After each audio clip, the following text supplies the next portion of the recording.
Hello and welcome to another episode of the MiamiHal Real Estate Show. We're going to have a lot of fun today because I have a great guest.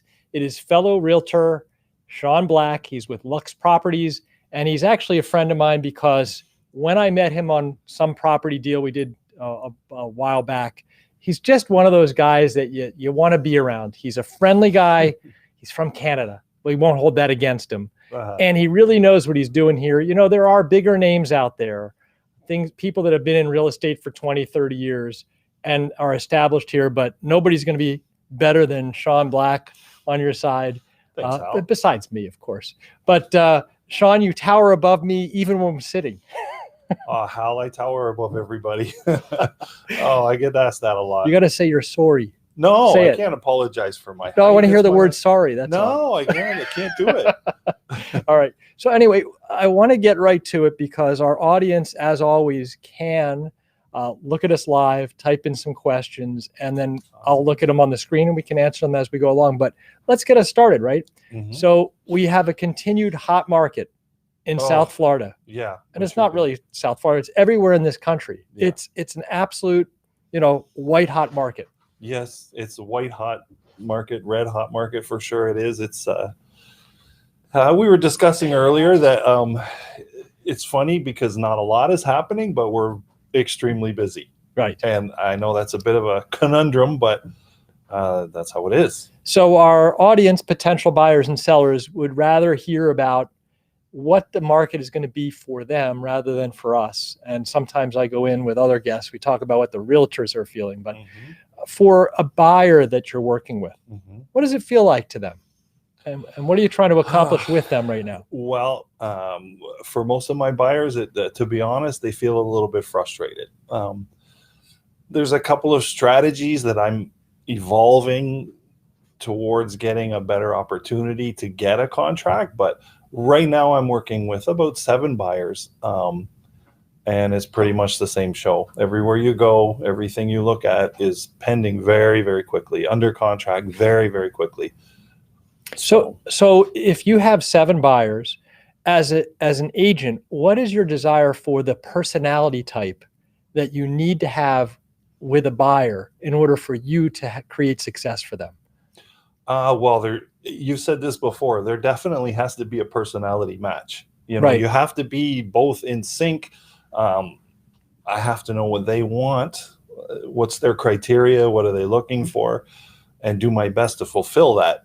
But it really does help when you have that relationship with your client, But even beyond the personality match between agent and customer, I'm talking about what type of what does the customer have to have in them to be able to be successful in the marketplace today? Because to me, you cannot be a laid back person. You have to be patient. You do. Patient, yes, but laid back, but no. Laid back, no. If you see something you like, if we do ultimately find a house that we like, you're going to have to step on the gas and pull the trigger. You can't, if we go to a showing and there's little deficiencies that you don't like a little broken tile or the wall is painted blue instead of white, you're going to have to disregard that kind of thing right now. You're going to have to move. Right. Yeah. So you have to be aggressive. 100%. You have to be patient. And you were talking about, you were working strategies to get people to what I call win a contract. Yeah. It's a competitive marketplace. So yes. You have to be competitive to even get a showing. Yes. You have to be competitive when you put in your offer. Yes. And at least, and I'd love to hear your perspective, for me, you can't just put in an offer and say, oh, well, they'll counter. That doesn't exist in today's market because there are so many offers that if you don't have your highest and best right at the beginning, they're not going to deal with you. And if they do deal with you and select you, it's probably that's the terms. Yes and no. I mean, okay. This is why I want your perspective. I'm trying to expand on our opportunities to get the contract. So obviously there's highest and best. That's what the seller's realtor is going to be looking for. But you can tug on the seller's heartstrings a little bit. Okay. Wait a minute. Audience, Here's a secret coming up from my friend Sean Here's Black. a secret coming And up. I'm going to write down the notes too, because this is, again, it's very competitive. So Sean, Vice one of your President of secrets on Marketing at how MP. you can win a contract. So when you're making the offer, I try to include a letter that I'm hoping that the listing agent will provide to the seller, and just I try to feel them out, see what their personality is like. The last deal we got, thankfully, a few weeks ago, I had told them that my buyer loves the community. The brother lives in the community. She has a best friend that lives in the community, and she's elderly, which she wasn't. And she didn't appreciate that Sean, much. I'm disappointed in you. But you know what? Or maybe I'm very proud of you. I don't know which one it is. She did you win the deal? Yeah. Okay. We won the deal. So a personal letter to try to, be at the heartstrings of the seller. Yeah. Is a good idea. It's a good idea. Any other tips and tricks on what you would put into an offer? Yeah. So just like you and I, we have a good personality match. We communicate well. I try to do that also with the listing agent. I try to make myself stand above the rest. And that way, if I have a good rapport with the listing agent, he's going to forward that information along with a nice little letter with my elderly client to the sellers. And, it's just a couple of little things, but I just look at every possible angle that I can do, every advantage to win the contract. And in that case, I'm with you. And I think winning the contract starts with the minute that you have first contact as an agent with the listing agent. Yeah. Because for sure. Right there, even trying to set up an appointment, you have to stand out. You have to stand out. So whether it be a phone call or we have a system internally that real estate agents typically use to set up appointments, you have to do something special. You have to do something unique to stand out. Absolutely. It's not like normal times where you put a property on the market and within the first week, maybe you have 5 or 6 showings. You put a property on the market today, and there are stories of literally up to 100 people on the first day trying to get into that property. Yes, there is. So as an agent, and I'm hopefully there are no other agents out there because we're giving away a lot of good secrets. But the idea is the agents that are seasoned like you and I, we know that at every step of the way, we have to find some way to stand out. You have to find something to stand out and be unique, because like you said, if you're the 50th buyer's agent that they've seen that day, they don't care. To be remembered. They don't care. My height and my size works for you. Usually makes me more memorable. Okay. So I guess, but that's an unintentional. And the Canadian accent. Yeah. I mean, you're so damn accent? nice, Sean. There's Why? no accent. I don't have an accent. You guys all have accents. So now you're working with a buyer. They find a house that they like. You've done all the magic that you can with the agent. Besides price, what else can you put into an offer that's going to make your offer stand out and hopefully become a contract?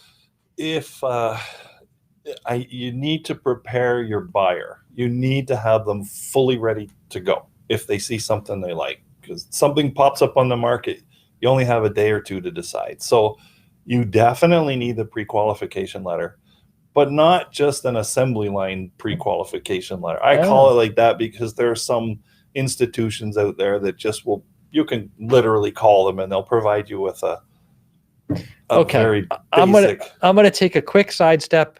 Please listen and tell me if you don't completely agree. So buyers typically don't buy that often, every 7 to 10 years. Right. Yeah. So often they don't understand what the process steps are. And so we have to educate. And one of the things we educate is before you go out and see property, make sure that you can afford the properties that we're going to see. Correct. And the best way to do that is to engage with a lender and ask for a pre-qualification letter. Right. The pre-qualification letter has only to do with that buyer and whether or not they qualify for a loan up to a certain amount of money. Exactly. And I also stress with my buyers that it is important to understand that all of these lenders are shopping for your business. They want your business. So it's almost like going into a store and when you were much younger and being handed a lollipop. Okay. You do not have to buy at that store. You get the lollipop for free. The pre-qualification letter is free. Yeah. And so you should continue to shop and understand what your buying power is and which lender you should be working with. But that pre-qualification letter is simply a green light for you to go out and look for properties. And then the agent knows that if they find a property that they like, they can instantly show that letter because it's already produced. And then the listing agent and the seller know that that's a buyer that can move ahead forward, right? They don't even have to move forward with that lender, but they know with that letter that at least they've done the proper steps to get ready to go out and put an offer in. Yes and no. Okay, let me hear more. Yes and no. I led you here for a reason, Sean. If, as I said, it's one of those assembly line letters, and I'm a listing agent, I have a nice house that I've listed for sale, and I get an offer, and I can see that the pre-qualification letter, there's no DU number, which is desktop underwriter's number. It means you've been a little bit more vetted. They've thoroughly checked you out and actually took the time and the effort to look at your. By the way, Bank of America will not produce a DU letter. Yeah, they period. Do. Yeah, they say that because they don't want us to know the client's personal information, which we still don't have access to. Right. You can give me a DU number. What am I going to do with it? But that's what they've told me anyway. But I need to see that on the pre-qualification letter. I agree. I need to see and know that the client has been vetted and they haven't just gone to a big bank and said, I make $80,000 a year and I have $20,000 in the bank and I want to buy a house. And some banks will provide you with a very generic letter. So if I see that as a listing agent, your pre-qualification letter just disqualified you. Okay, good. I'm glad you're putting in another layer of scrutiny before you go out and work with somebody. Beyond a pre-approval letter, what will some sellers and their agents ask for as well for an offer? Proof of funds. Nowadays, did I say it? Nowadays. Nowadays. So I want to, if I'm shifting gears here and I'm now the listing agent, I want to see a really good pre-qualification letter. Okay. I want to see a good agent too. Yes. A good responsive agent. So you're saying that if somebody puts in, let's say a house listed for $500,000 and they get 10 offers and one offer is at $550, much higher than the other offers, but that offer on the contract paper is incomplete, have check boxes in the wrong places, missing an initial or two. You as a listing agent, you're not going to be, preconditioned to look at that 550 and go, that's the one? Absolutely not. Oh, no. Tell us about that, because again, this is really important for buyers and sellers to know they should be working with quality agents, even during a pandemic, post-pandemic era where the market is hot. Hot doesn't equal instant. Offer. It's highest and best. Good. Right? Yeah. So I don't want to just see 550 because I know likely they're just going to try to tie up the contract while they go look for another deal. And if they can't find one, then they've got money.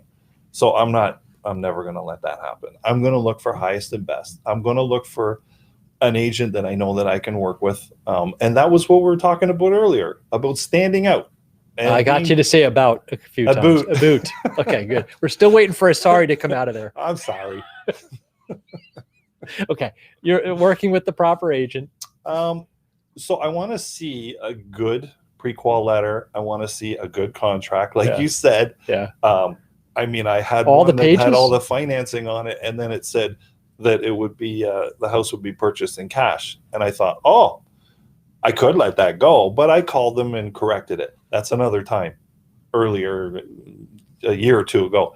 Now, when you're getting 10, 15 offers, if there's a mistake, sorry, out it goes. Yeah, next person, next in line. Because not you specifically, but your seller has choices. Before, you might get one offer, maybe two. Now you get a dozen. Yeah. And so why would the seller, with you guiding them, work with anybody that isn't giving you a quality piece of paper that is properly filled out? Because it's easy. Incorrect paperwork equals bad problems to come between the contract being signed and closing. Yeah. It's the beginning of what can get messy. And, I just... give me the contract filled out properly and, all the terms, everything there. And you just know it's going to make life a little easier. Yeah. let's switch a little bit. We've been talking about buyers. Now let's talk about sellers, and we'll sidetrack even a little bit on this. Mhm. For sale by owner properties. Uh-huh. It's an interesting opportunity, right? Market's hot.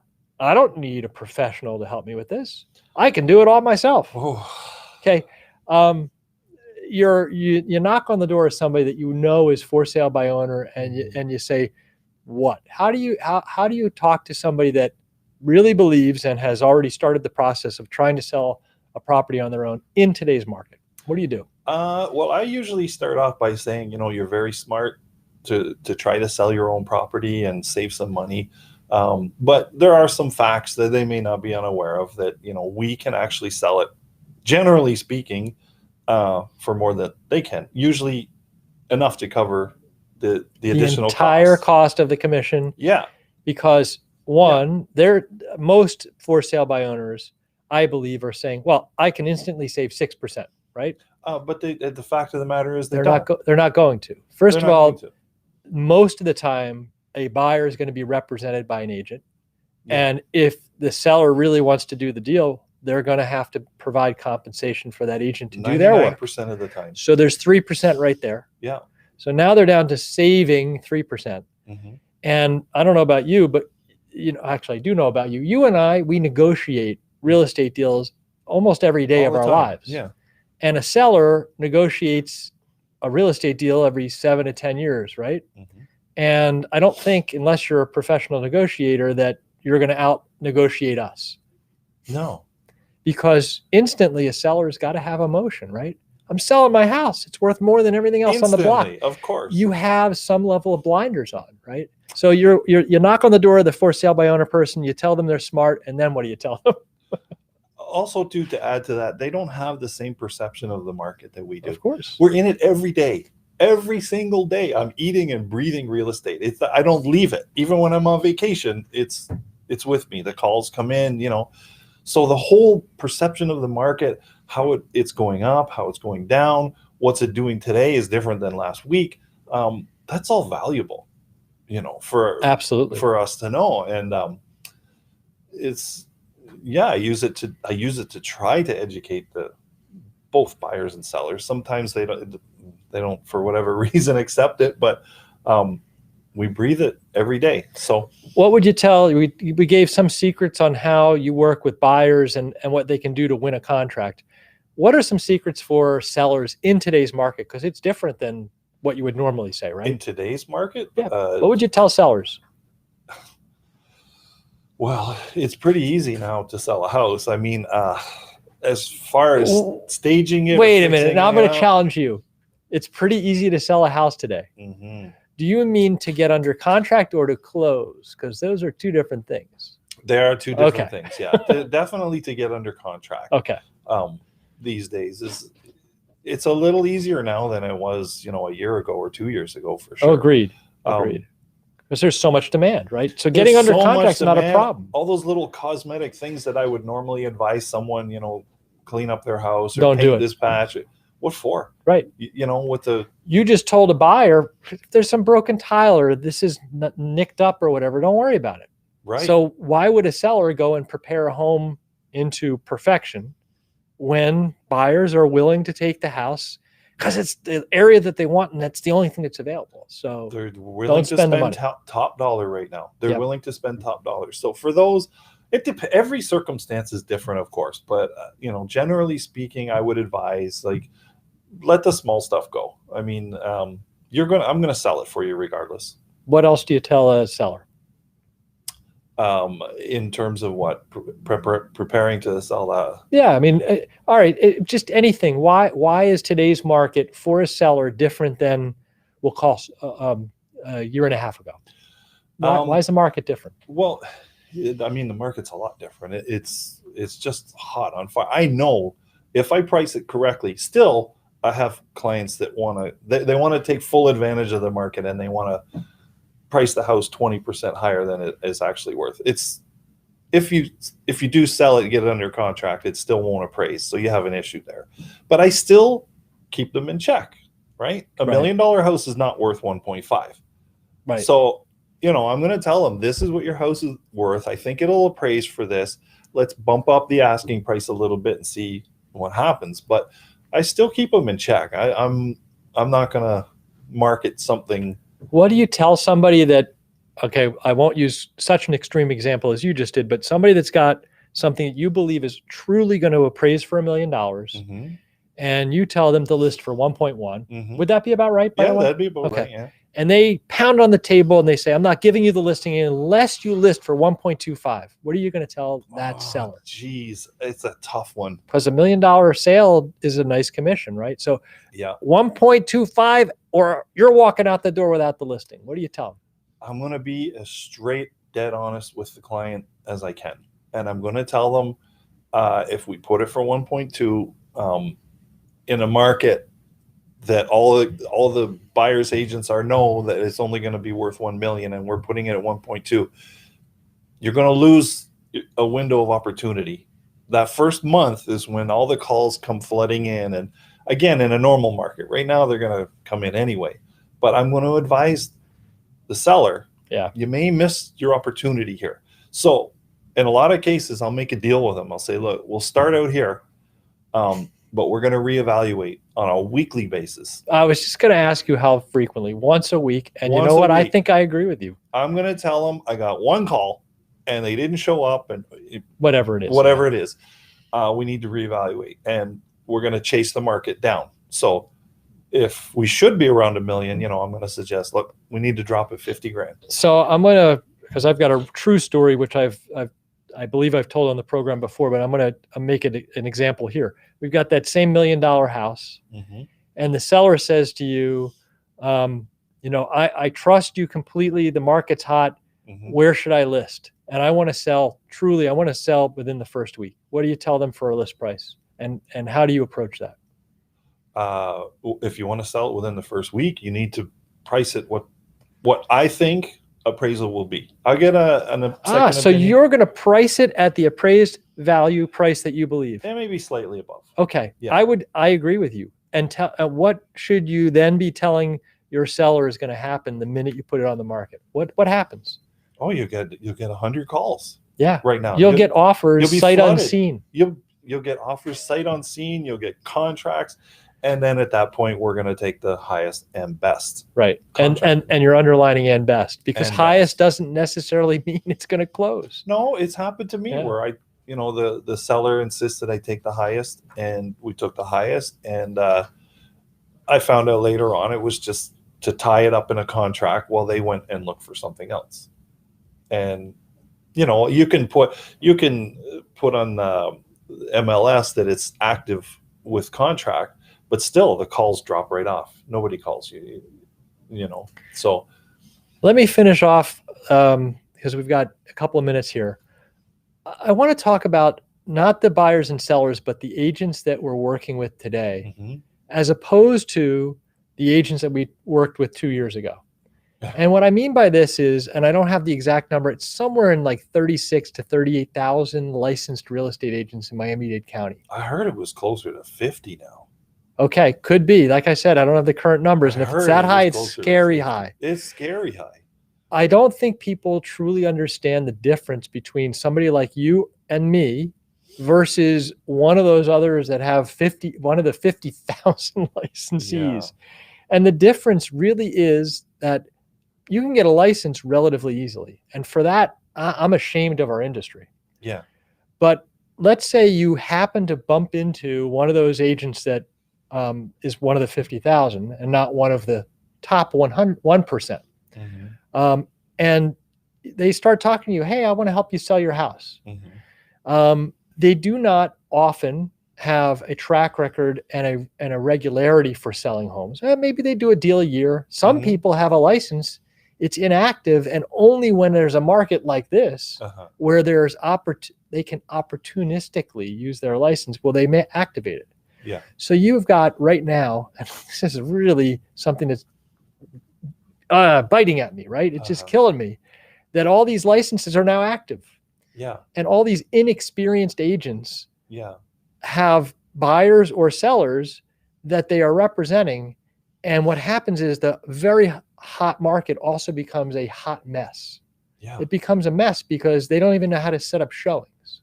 They don't know how to communicate back to other agents that are trying to communicate Right. with them. Right. They don't really know how potentially at times to read the contract and understand what they're either writing into the contract or receiving as a listing agent. Right.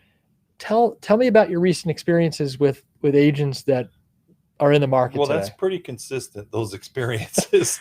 I think, because okay. Okay. But you know what though, Hal? We were all new at one time. So I'm willing to give them the benefit of the doubt, and I'm willing to help out to a certain You're extent. a lot nicer than I am. Well, we all started at I zero, agree. right? I But agree. the thing is, for me, I have to see intent. If I see that your intentions are good and you're putting forth a great effort and you really want to work with me and work with your client and get the deal done, I'm all there. But if you're not responsive and you're not returning my calls or my texts and my emails, you're done. You get the boot. You're gone. Yeah. And you get the boot and your client gets the boot. Yeah. And so that's what it's all about. That's what it's all about. But it's true. I would, everybody, you were a new agent. I was a new agent. And at the beginning, I was pretty much clueless, even though I took all these courses and with brokers and, I was still pretty much clueless. Let's wrap up this way. Put on your magic cap and look at the market 6 to 12 months from now. Oh, what is your best guess? And I know it's going to be a guess. Often when things are slower and more methodical and have a history of normalcy, but we are in unprecedented, not only because of COVID, but unprecedented real estate market times. So put on your best guess hat, 6 to 12 months out. Well, if you had asked me this 2-3 months ago, I would have told you that there's so many people living in all these communities that are under that mortgage relief program. They're not paying their taxes, they're not paying their mortgages, nothing, and that's going to come to an end, and they're going to have to pay. And 2 or 3 months ago, I was thinking that's going to become a pretty big issue. There's going to be a lot of foreclosures, a lot of houses going up for sale. But now, in the last few days, I've read that there's some governing bodies that are suggesting that the lenders and the mortgage companies work with homeowners to extend their payments, to refinance, to more deferrals. So just to kind of make it easier and lighten it up for them. And they should, because you can't have millions of people being foreclosed on and selling their house and you can't. That's going to be another big disaster. So I think the interest rates are going to creep up little by little, as they have been. To approximately what level? I know it's a total guess at this point. I don't know. I really don't know. Got a half point left in us, a point, 3 points? In 6 months from now? Yeah, 6 months. If it did go up a point, that would cool the market off, I'm sure. I completely agree. And that would put us in a market that I would be a lot more comfortable with, because this hot market, if you have listings, you're great. But you get a listing and it's gone in 2 days. Right. And then you got to look for more. I have 7 buyers that are frustrated. So this market, I'm uncomfortable about this market because of what the future implications are. And that 2 years from now, we are going to be in a very different place. Sure. Regardless. The question is, are we going to be in a cooled off market or an absolute dead market where we got some big problems we have to solve? Well, typically after a seller's market, you go to a neutral market. And historically, a seller's market is 6 to 10 months, and then a neutral market's 6 to 12 months. But we're throwing history away. That's the part. We're throwing it away, so I don't know. But hopefully it will move to that. So we had a great half hour, and the last thing you say is, I don't know. And that's fine. Yeah, I don't know. Because it's true. And that's what you get when you work with somebody like me or with Sean Black. This is a guy, I brought him on the show, not because of his numbers or anything. It's because of who he is. And I've worked with him for several years now. And he is just really dedicated to his craft. It is a craft when you do it right. Yeah. And you're dedicated to your clients, And I wanted to give you an opportunity to reach out to some new people. That's what Awesome. both of us No, are I here to do. appreciate that. Yeah. So until next week, go out and get some real estate dreams and choose a great agent like Sean or myself. We're ready to help.